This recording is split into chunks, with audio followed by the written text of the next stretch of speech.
Drage moje djevice, vi ste u 6. kući, a to znači da ćete puno raditi, rutinske stvari, nećete ništa htjeti stavljati u kontekst novoga i neizvjesnog.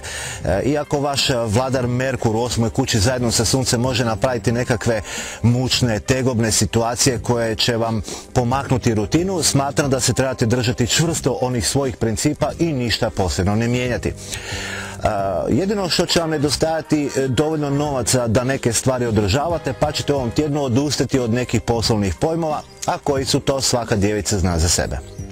U ljubavi ne morate od ničeg odustati, popravite svoj odnos tako što ćete partnera pustiti da vam priđe bliže i da na neki način vi osjećate njegovo prisustvo i da mu date na tome značenje.